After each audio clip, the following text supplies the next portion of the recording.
143 members of Parliament have been suspended. 2 more Lok Sabha MPs were suspended today, viewer. Political history has gone even more to the next level. For our democracy, 143 MPs being suspended in one session, no matter which way you slice it, is something to really be very, very concerned about. Here on 5 Live yesterday, I told you about how this paralysis, this crisis, this collision between the government and opposition requires an intervention. It requires new rules of engagement, because this level of animosity, rigidity and refusal to come to some kind of compromise means that Parliament is a complete washout, and that means it costs you and me, it costs the normal common Indian, the Aadmi and Mahila of India, to run Parliament without anything constructive actually being done, and certainly no debate whatsoever. Just take a look at some of these numbers before we begin our show. Productivity in the Lok Sabha, 65%, Rajya Sabha, 78%. None of this is actually optimal, but this is only the tip of the iceberg. I'm going to be getting you even more images and more data over the next 60 minutes to tell you how this is one of the lowest points in our parliamentary history. I'm Shiv, this is 5 Live. Nitish Kumar is sulking that he's been sidelined as hero number 1 in the opposition alliance. Mamata Banerjee is sulking over the Congress's refusal to provide clarity on seat sharing. The Congress is sulking over a refusal by Kejriwal's party to share seats in Punjab. The Aam Aadmi party is sulking over the Congress's refusal to share seats in Haryana. The Shiv Sena is sulking over the lack of a clear leader or convener. The JDU is sulking over endless meetings of the India Alliance with no conclusive decisions. The CPM is sulking over Rahul Gandhi's refusal to provide clarity on whether he will shift his fight from Kerala to Uttar Pradesh, where the real fight with the BJP is. Team Stalin has upset Nitish Kumar, who is now sulking, by requesting an English translation of his Hindi speech, reportedly triggering an irritated rebuke from Nitish. Akhilesh Yadav is feeling very chuffed over the Congress's drubbing in Madhya Pradesh after the Congress refused to give the Samajwadi Party a few seats to fight from. Akhilesh has also issued a furious warning over buzz that Mayawati's BSP could be lured into the India alliance in some form. Lalu Prasad is sulking with the proposition of Mallikarjun Kharge's name, since it apparently upsets his succession plan in his family, in which he basically reportedly hopes for Nitish to miraculously move to the centre, vacating the Bihar Chief Minister's chair for Lalu's son Tejaswi Yadav. Mamata has recommended that Priyanka Gandhi contest against Modi in Varanasi, setting the cat among the pigeons. Who asked her to make this recommendation? People in the Congress are wondering.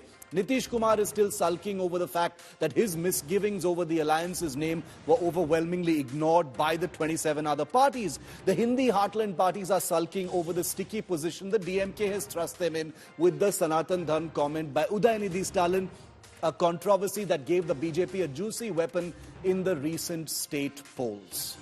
Viewer, coalition building is a notoriously difficult and painful exercise, as you can see, because what I've listed here is just a fraction of the frictions and collisions within just 6 months of the India Alliance's formation.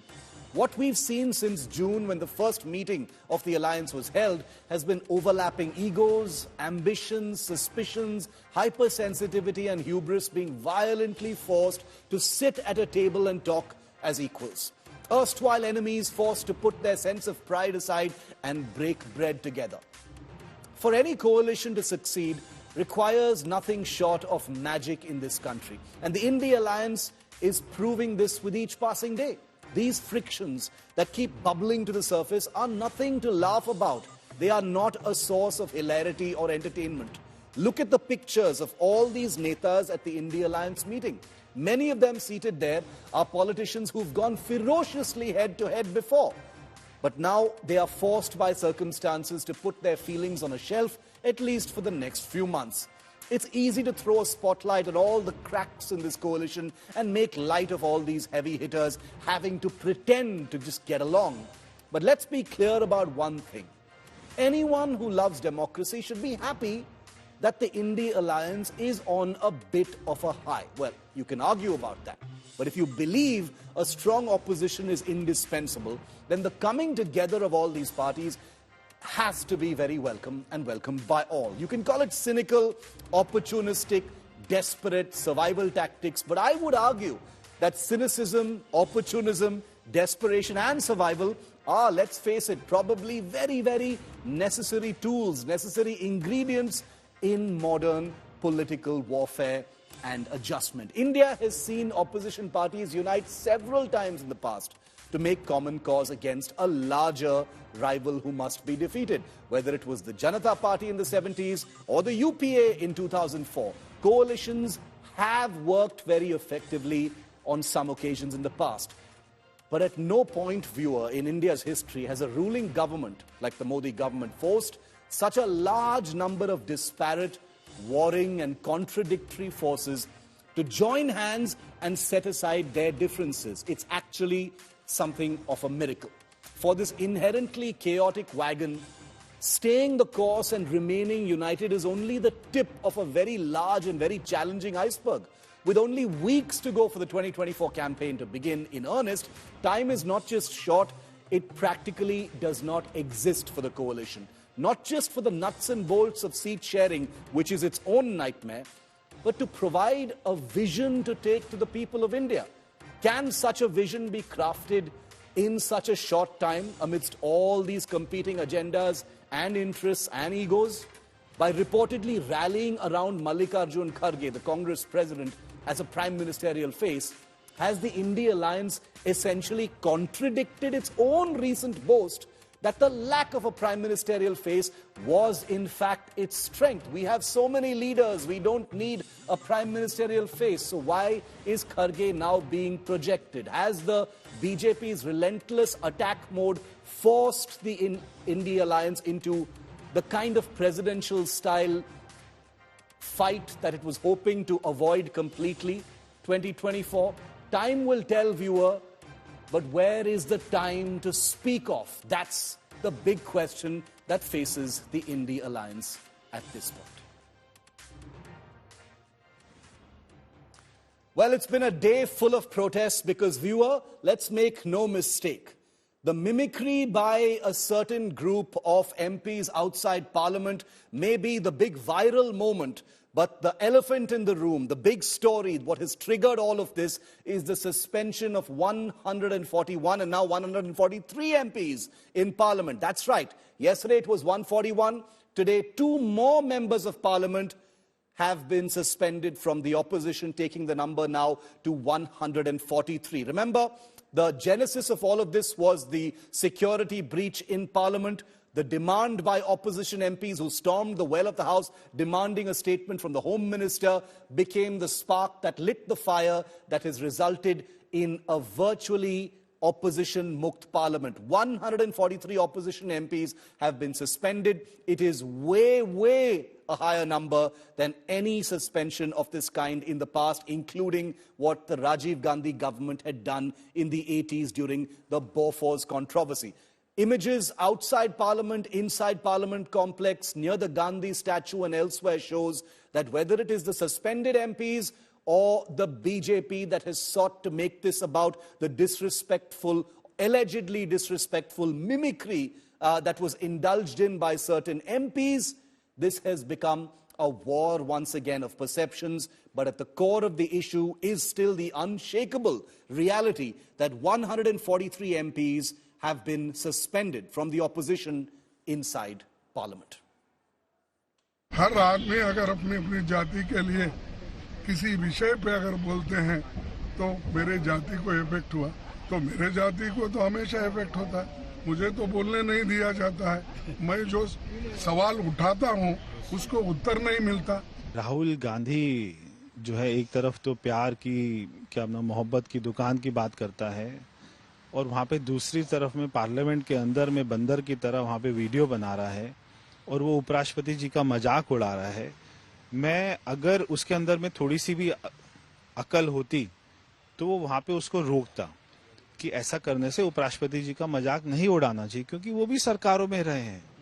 तो ऐसे अगर हम अपने हमारे संविधान के पद पर इतने ऊंचे अपना पद पर बैठे हुए व्यक्ति का मजाक उड़ाएंगे तो पूरे लोकतंत्र का मजाक है, पूरे देश का मजाक है। संसद में जिन लोगों को आपने भेजा है वो वाद विवाद के बदले जोकर का काम पकड़ लिया। उन्होंने जोकर वाला काम पकड़ लिया, नकल करने का काम पकड़ लिया। और ये कांग्रेस का नेता राहुल गांधी उसकी वीडियो बना रहा है। अपमान किसने किया, कैसे किया? वहां पे एमपीज बैठे हुए थे, मैंने उनका वीडियो लिया।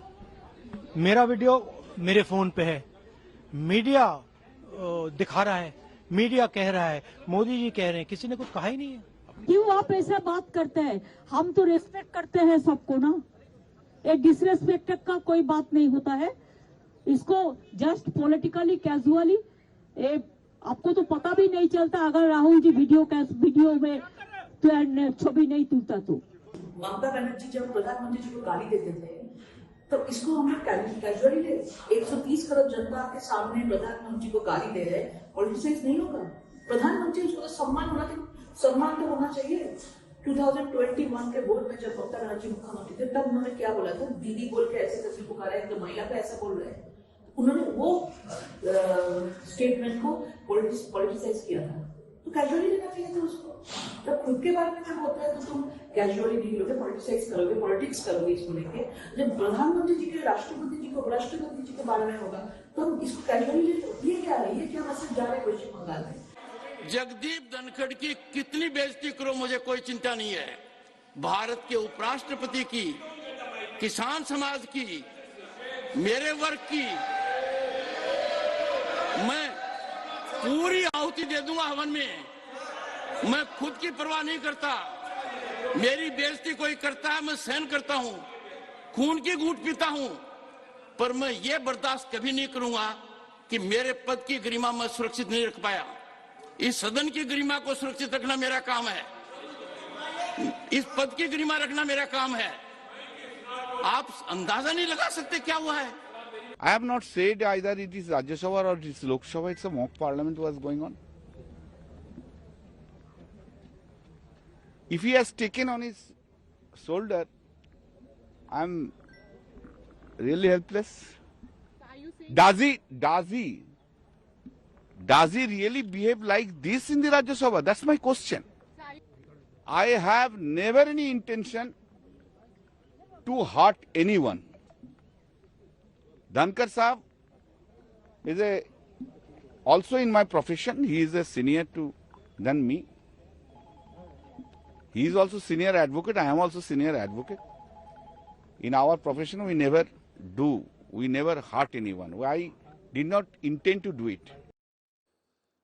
So like I said, the mimicry controversy has become a big viral eruption that has taken over at least a part of the headlines. But it is our job in the media to tell you that the story is still about the 143 MPs who've been suspended. Let's put out the suspension statistics up so you understand it a little better, because this is suspensions across many different parties. Let's look at the list of suspended Lok Sabha MPs party-wise. Congress party suspended MPs are 38, which means there are 10 MPs left at this point of time. The DMK, 16 have been suspended, 8 remain in Parliament.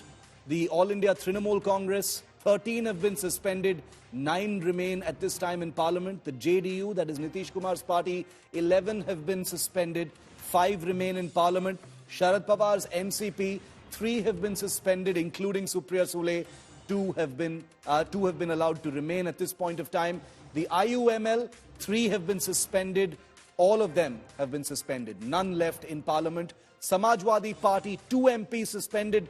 Just 1 Samajwadi Party MP is left. National Conference of the Abdullahs, 2 MPs have been suspended. Only 1 is left in Parliament. So that's just the anatomy of this suspension in terms of just the numbers. Most opposition parties have seen their numbers slashed by a huge fraction. Now the statistics for states represented by suspended Lok Sabha MPs. This is also very important data, viewer. Listen very carefully. Tamil Nadu, for instance, the number of MPs suspended, 29. There are 10 left inside Parliament. Kerala, 16 MPs from Kerala have been suspended. There are 4 left representing Kerala. West Bengal, 14 MPs have been suspended. 27 still remain inside Parliament. Let's move to Bihar. 12 have been suspended. 28 remain in Parliament. Punjab, 7 suspended. 6 MPs still in Parliament. Assam, 3 suspended.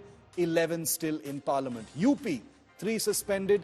76 still left in Parliament. And all of those are, of course, BJP MPs. The BJP had swept Uttar Pradesh in the 2019 Lok Sabha election as well. Jammu and Kashmir, 2 MPs suspended. 3 MPs are still left in Parliament. Maharashtra, 2 MPs suspended. 44 still remain in Parliament. Most of those, of course, from the NDA. 1 MP from Chhattisgarh has been suspended. Those still active in Parliament mount to 7. Himachal Pradesh, 1 MP suspended. 3 still active inside Parliament. Goa, 1 MP suspended. 1 still left in Parliament. Jharkhand, 1 suspended. 13 MPs still left. The Union Territory of Lakshadweep, 1 MP has been suspended, and he is, of course, the sole MP from the island territory. In Odisha, 1 MP left, 20 MPs still remain. In Puducherry, 1 MP has been suspended. He is the sole MP, so there's no representation in the Lok Sabha from Puducherry. Now let's come to the Rajya Sabha. Here's how many MPs opposition parties are left with after these mass suspensions. Congress suspended, MPs 18 have been suspended, 12 Rajya Sabha MPs from the Congress still remain. Trinamool Congress, 8 Rajya Sabha MPs have been suspended, 5 still remain. DMK, 5 Rajya Sabha MPs have been suspended, 5 still remain. CPM, 3 have been suspended in the Rajya Sabha, 2 MPs still remain. Samajwadi Party, 2 MPs suspended in the Rajya Sabha, 1 MP, a sole Rajya Sabha MP from the Samajwadi Party still remains. RJD, that is Lalu Prasad's party, 2 MPs have been suspended from the Rajya Sabha, 4 still remain. Of those 2 who have been suspended, Manoj Jha, who was in that Mimicry video, is one of them. JDU of Nitish Kumar, 2 Rajya Sabha MPs suspended, but 3 still remain. CPI, 2, the only 2 Rajya Sabha members of Parliament, both have been suspended. In the NCP, of the 4 Rajya Sabha MPs, 1 has been suspended. The KCM, 1 MP has been suspended. He is the only one.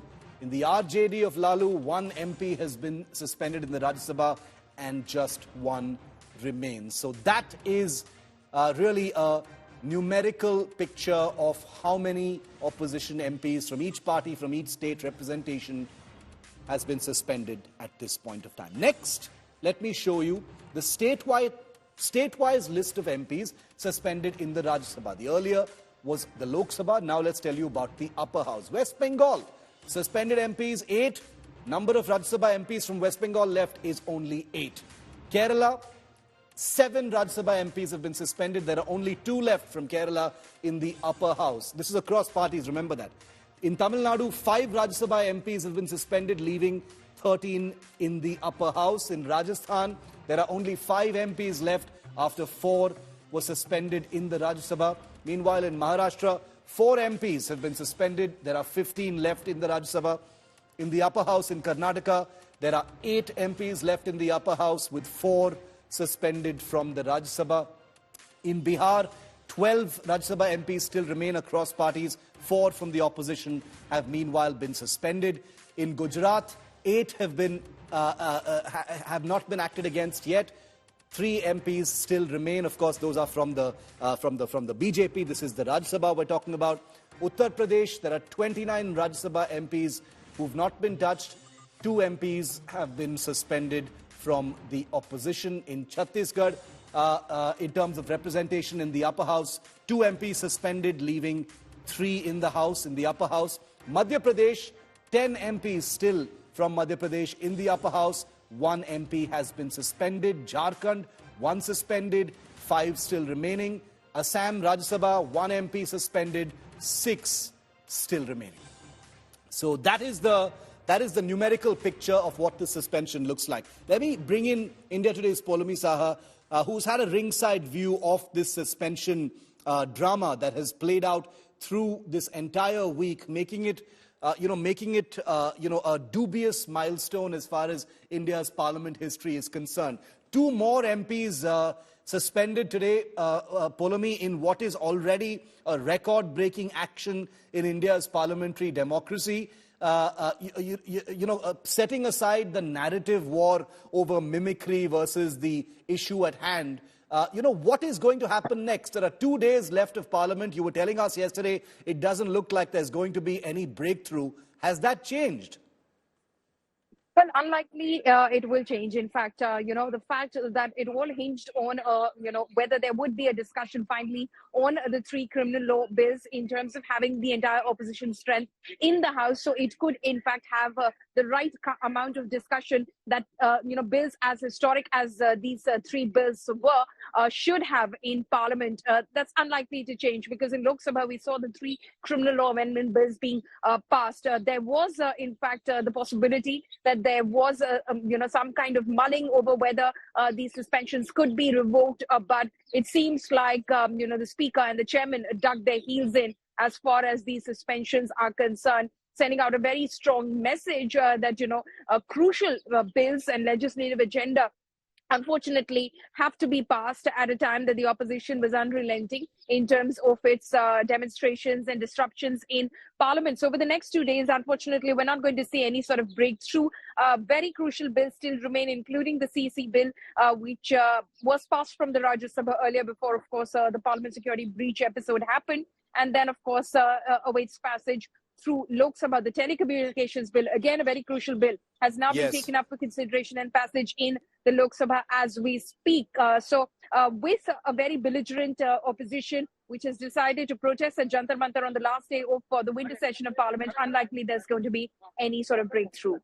All right, Poulomi, thanks very much for that. Unlikely that there's going to be any breakthrough. This has become a huge rallying point for the opposition and the Indie Alliance, and is going to be one of the, make no mistake, one of the big things and the big planks on which the opposition will be fighting the Modi government on the road to 2024. Now, I've shown you the numbers. I've shown you how representation from parties in each state has been affected by this mass suspension. Now, let me show you a little bit about productivity. What about productivity in Parliament? Because remember, Parliament is paid for by you and me. There are now 2 days left for the winter session. Let's look at productivity in Parliament, shall we? Lok Sabha, 42.9 hours of business so far. In the Rajya Sabha, 50.7 hours of business have taken place in the winter session. There are still 2 days left. Now let's look at productivity in the Lok Sabha. It stands at just 65% in the Lok Sabha. In the Rajya Sabha, it's 78%. It should be nowhere below 90% in both houses. This is an absolute shame, and all of this costs money, and I'll tell you about that as well. In terms of legislation, 47%, that's 20.3 hours is the time that has been spent in the Lok Sabha in this particular session. In terms of questions asked, 13.8% over 5.9 hours was the time spent on question and answers inside Parliament. Non-legislation took up 20.9% of time in the winter session.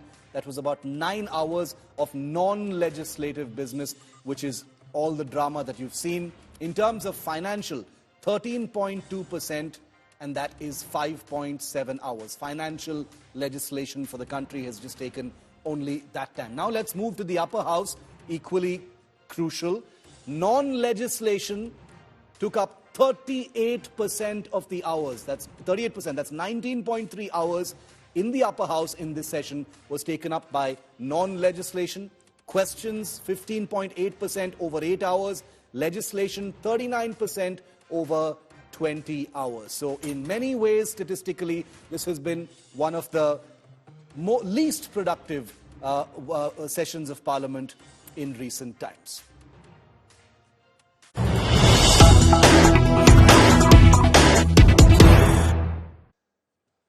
And the breaking news that we can confirm to you now is that the government's big legal system overhaul has been passed. All 3 criminal law amendment bills have now formally been passed in the Lok Sabha. The Lok Sabha passed the 3 revised criminal law bills, which have been named the Bharatiya Nyaya Sanhita, proposing to replace the Indian Penal Code and to do away with many old colonial era legislations. The Bharatiya Nagarik Suraksha Sanhita proposing to replace the Code of Criminal Procedure, or the CCP, and the Bharatiya Sakshya Sanhita, which seeks to replace the Indian Evidence Act. Many ramifications, many implications. Listen in to Home Minister Amit Shah, who made this speech before passing the bill. Modi ji ने प्रधानमंत्री बनने के बाद गुलामी की मानसिकता और गुलामी के सारे चिन्ह इस देश में से जल्दी मिट जाए और नए आत्मविश्वास के साथ महान भारत की रचना का रास्ता प्रशस्त हो, इस पर आग्रह रखा। उन्होंने लाल किले की प्राचीर से कहा, मान्यवर, उन्होंने कहा कि कॉलोनियल कानूनों से जल्दी इस देश को मुक्ति मिलनी चाहिए, और उसी के तहत गृह मंत्रालय ने 2019 से इसमें परिवर्तन लाने के लिए गहन विचार विमर्श चालू किया था। मान्यवर, ये जो कानून थे, ये कानून एक शासक ने, विदेशी शासक ने अपने शासन को बनाए रखने के लिए बनाए हुए कानून थे।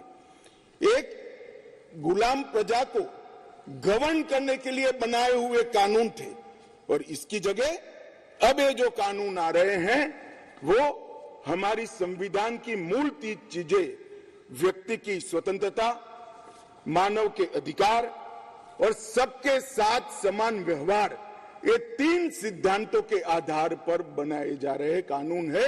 ये इसका मूल परिवर्तन है जो कुछ लोग पहचान नहीं पाए। India Today's Anisha Mathur, who tracks courts and law for us, is live with me. Anisha, the bills have been passed in the Lok Sabha, big reboot of the criminal law system. Just break it down for us in as simple a way as possible as to what this really means for the common man and woman. How does this affect everyone? Well, Shiv, these 3 new laws, the Bharatiya Nyaya Sanhita, the Bharatiya Nagarik Suraksha Sanhita and the Sakshya Sanhita, now will replace the IPC, the CRPC and the Evidence Act. This seems to be quite an overhaul of the entire criminal justice system of the country. Now, while a lot of these provisions were already there in the existing law, a lot of these provisions have come from various Supreme Court and High Court pronouncements, and several are those provisions which have come in via various amendments to the IPC, CRPC and Evidence Act over the years. But now the Modi government has brought in a comprehensive overhaul of these laws. And if we look at what the Home Minister also said in the Parliament, what their focus is now is on increasing technology, better forensics, better investigation, streamlining the investigation, ensuring that the conviction rate, which is very abysmally low in India, is sort of is made better. We've got provisions now for timelines on investigation. We've got provisions now for timelines not only on investigation but charge sheets as well as cognizance. We also have a prosecution department being created to monitor why things have gone wrong during a trial and investigation. All of that is being brought in now. Okay, thanks very much, Anisha. And you will see Anisha's full report also at 9 o'clock with Rajdeep. We're going to be expanding on this extremely important issue. We'll be breaking down the whole story for you, and there will also be a debate with expert lawyers on what this means and how it affects the country. Thanks, Anisha, for getting us those details. Well, back to the big political story, which is the implosion in Parliament and the after effects. Well, Team India, or the India Alliance, held their 4th huddle in the national capital on Tuesday, while finally Mallikarjun Kharge has been floated as the opposition's prime ministerial face. Not formally, and he's still denying it, but the chinks continue to run deep in the opposition bloc, as I listed for you at the beginning of this show. From language wars to seat sharing to alliances, can the opposition get its act together to take on the Modi X factor in 2024?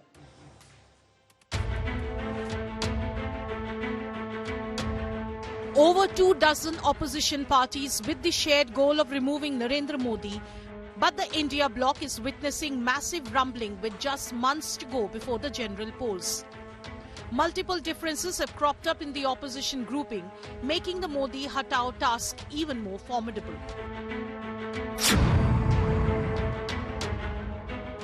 While West Bengal Chief Minister Mamata Banerjee confirmed India Today's Newsbreak that she has endorsed Congress Chief Kharge as the face of the India alliance, her move made Nitish Kumar and Lalu Prasad immediately see red. Both Bihar satraps left in a huff. Even Kharge himself was stunned. खड़गे जी को नाम हमने किया है कि हर लोग पूछता है एक फेस तो चाहिए, तुम्हारा फेस कौन है? तो इसी के लिए हम प्रपोजल दिया था कि खड़गे जी को होना चाहिए. खड़गे जी अगर फेस होगा तो ठीक है, और हमारा कोई एतराज नहीं है, और हमको सपोर्ट दिया है अरविंद केजरीवाल जी. हमने पहले सभी लोग जीत के आना है, जीत के लिए क्या करना उसके बारे में हम सोचे. कौन प्राइम मिनिस्टर बनना ये बाद में की बात है. Bihar Chief Minister Nitish Kumar reportedly sparked a North versus South divide after DMK MP T.R. Balu sought a translation of his Hindi speech. A furious Nitish shot back at Tamil Nadu CM Stalin, saying Hindi is the national language and everyone must learn it. Nitish sternly told his party not to translate his Hindi speech.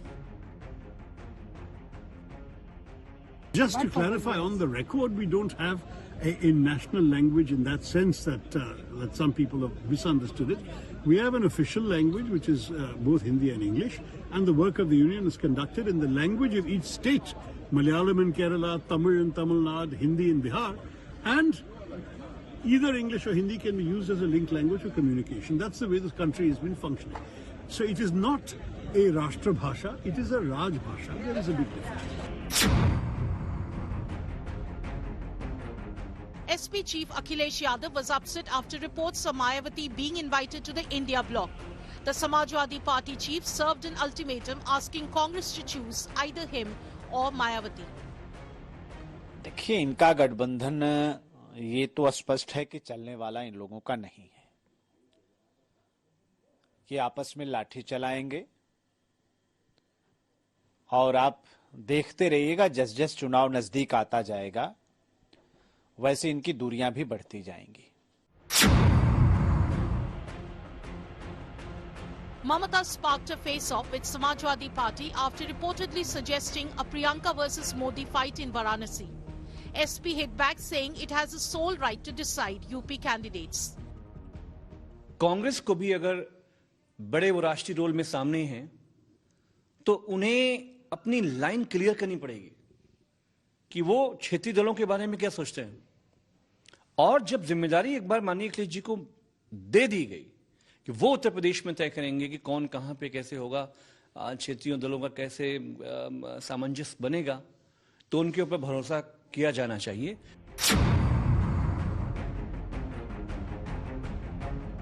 India bloc is also witnessing AAP Congress tussle over tie-up in Punjab. AAP Punjab unit categorically rejected any tie-up with bitter rival Congress.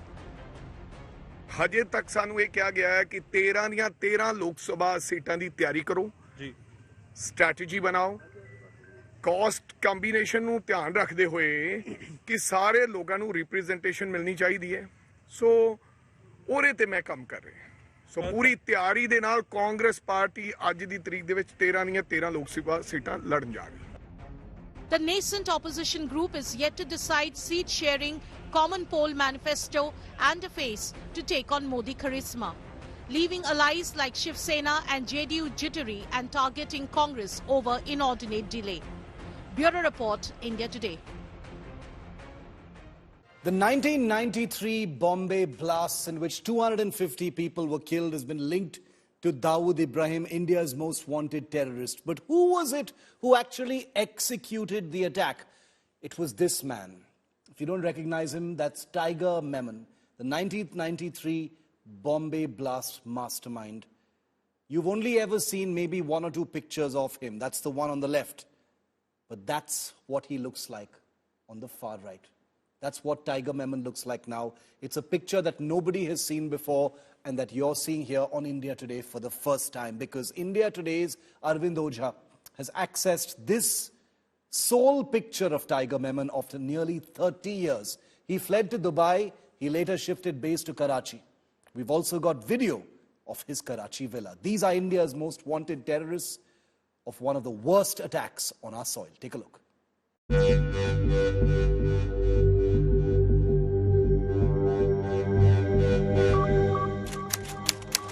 March 12th, 1993, Mumbai.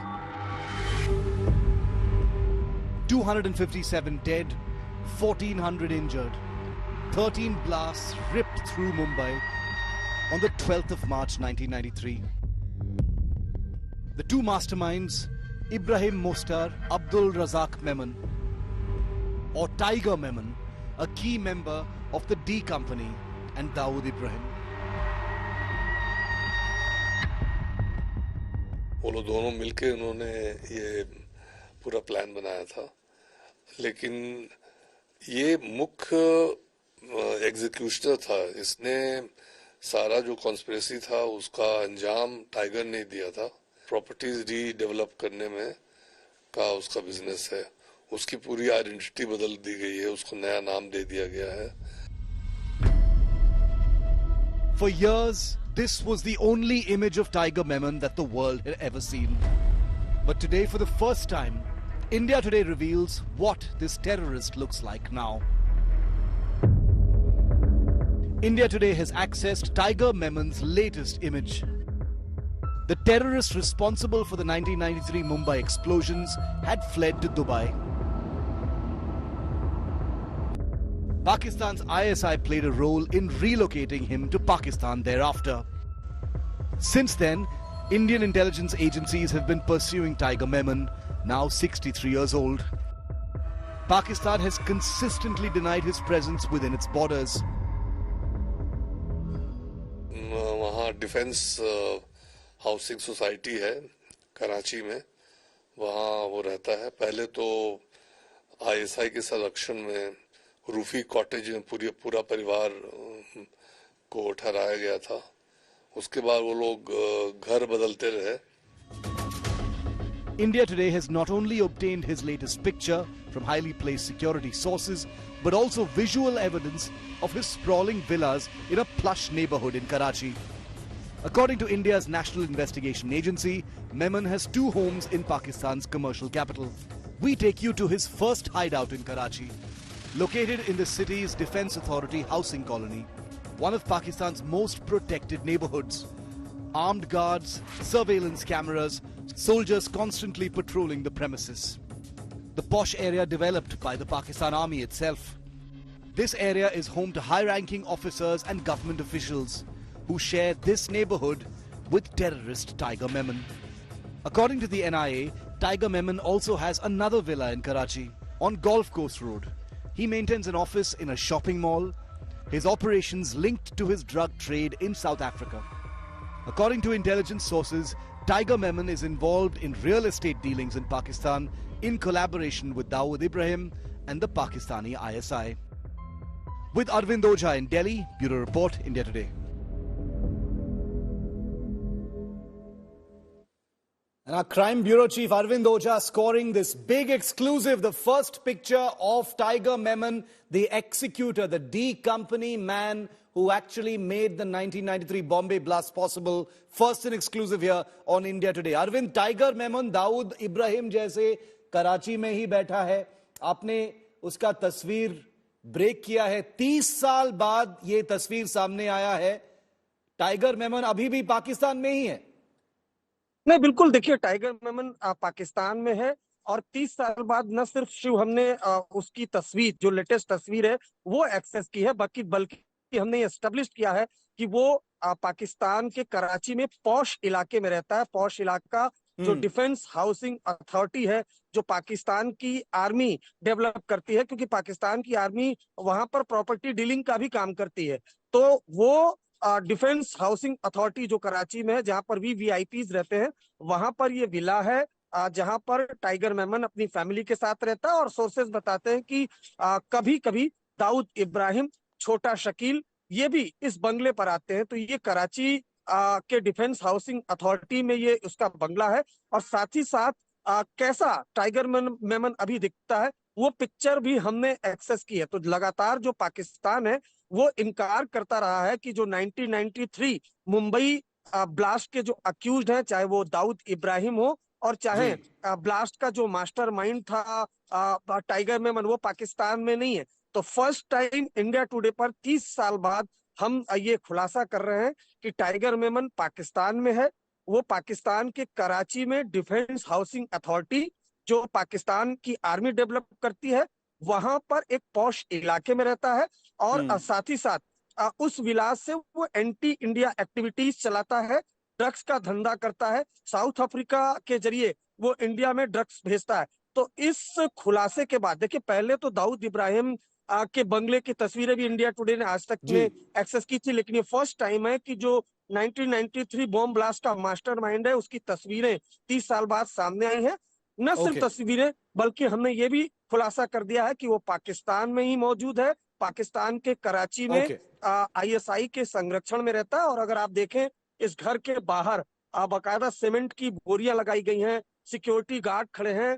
तो न सिर्फ Pakistan army के जवान होते हैं, बल्कि जो Big exclusive there by Arvind Oja, the second in 2 days. Dawood Ibrahim first and now Tiger Memon. The first image of India's most wanted terrorists in 30 years. Nobody else has this image, and I promise there will be a big update coming up at 10 p.m. with Gaurav Sawant and Arvind Oja on India First. But that's a wrap on 5 Live. Thanks for watching. I'll see you at the same time tomorrow.